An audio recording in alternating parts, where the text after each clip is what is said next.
Hello mga mekos-mekos. Parang bagyo-bagyo man. Dito na naman ako sa Kalasangan. Papunta ako sa trabaho. Medyo pangit yung panahon kay mahangin. Mahangin na malamig. Makulimlim na parang uulan. Ay nako. Ang lamig ha, in fairness. Malamig na kami. Balik na naman sa balot-balot lahat. Balot-balot pati kamay, pati ulo, balot-balot na naman kami. Sus. Mamuti na naman kami kay puro balot-balot na naman. Ayan, pa-herbs na eh, herbs. Tingnan nyo yung daan, mahangin. Ay, grabing mahangin. Lamig pa ng hangin ha. Ayay, parang may kabayo man. Parang may nagkakabayo. Doon sa malayo. Isang kamay ko, walang handshoe kay nag-video man ko. Animal katugnaw ba? Ito yung dinadaanan ko pag punta ako sa work doon sa doktor. Ay ba yan, wala man lang itong klingin. Ayan. Yung ibang mga ganyan hindi nagsisignal mga yan, kaya kailangan live ka lang, manatili ka lang sa tabi. Ayan.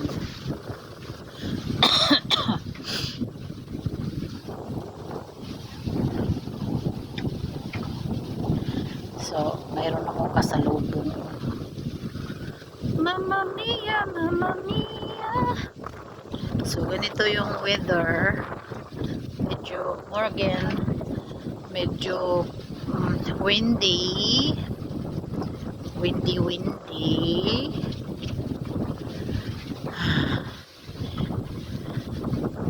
Windy talaga siya. Mayroon pa namang mga dahon kasi kunti pa lang yung mga naglaglagan. Uy, Diyos ko Lord. Kumbaga sa Pilipinas, habagat ba mahangin. Uy, ano man na siya, mangihi ba na? Ay, kigwa. Ang bike dira ba, stop man. Sayo po ay mag-jacket dahil siya. Ha? Ultimo siya, gitugnaw po gani. Oh. Tugnaw po siya.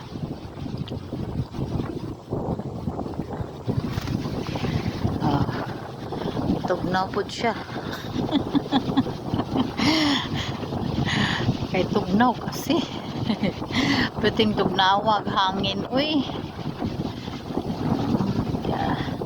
Siguro yung temperature namin is 15 or 12 bakaha. Kay tugnaw man.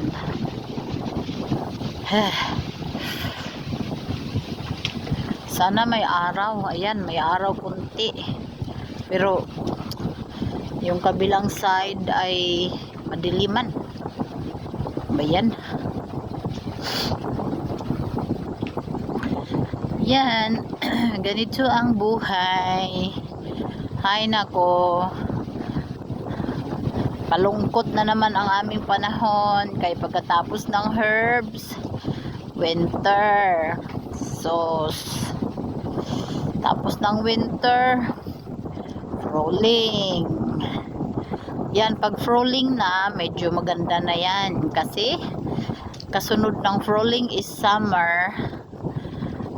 Apat na bisis nag-change yung panahon namin dito. Rolling, herbs, winter, summer. Dito talaga ang karaniwan ay hindi talaga yung kumbaga ang pinaka summer lang talaga dito is 3 months lang, kasi yung 9 months normally malamig yan eh. Herbs at saka fruling malamig din yan eh, malamig yung mga yan eh. Winter yung pinakamalamig kaya nag-uulan na talaga ng snow, pero yung 6 month fruling at herbs malamig na yan. So ang pinaka summer lang talaga dito is 3 buwan lang. Sus Maria Josep, sa 3 buwan na yan, yan na yung magtanim na kami ng mga gulay, kung ano-ano pa. Kaya very useful talaga dito ang glass house, kasi yung glass house ano siya, helpful siya sa herbs at saka sa fruling yan. Kasi kahit malamig sa labas, pag may glass house ka sa mga tanim mong gulay, fruling at saka herbs, mainit sa loob, so hindi mamatay yung mga gulay mo. Sa winter hindi kayanin ng glass house yung winter, kasi talagang malamig yan na, nagfo-frozen na kasi yan eh. So yan yung maganda, makapagtanim ka pa ng gulay sa Givaxy house yung tawag dito sa glass house eh. Kahit herbs and fruling, kasi malamig, mainit yan sa loob. So yan lang yung totally summer dito sa amin. 3 months lang, imagine nyo yan, 3 months lang. Sus, ganda pa naman magtanim dito kasi malambot yung kanilang ano dito, lupa malambot, plus yung mga ginagamit pa dito pagtatanim is may mga fertilizer na lupa. So maganda magtanim, kaya lang yung init dito is limited.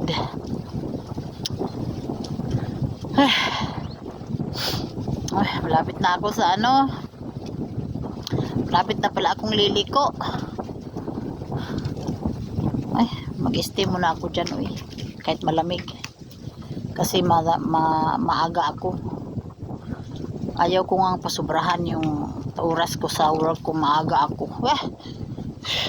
Kailangan magpunta ako doon 5 minutes to 10, kasi hanggang 3 o'clock ako doon eh. So 5 hours akong mag-work sa doktor. Tuwing Huwebes ang work ko doon. Tomorrow City Hall lang yung work ko, wala nang iba, kasi kailangan din mayroong rest. Mangihi man sana ako dyan. Mayroon mang taong pakaming hinampak ko. Aray, limbaro na may soob na pagkaihi nga ibutangan naman na nilag singan ani ila naman ning limpiyuhan agahong ihianan pwede namang limpiyuhan, makita namang lubot na din ako gikan. So mga reko daha na nya sa man ni mangihi man ta ko dihana na may taong paduyong dire kuliglig umana ni pag herbs na daghanag ka ng dahon, di pa ni mapuno pa ni. Okay, bye na.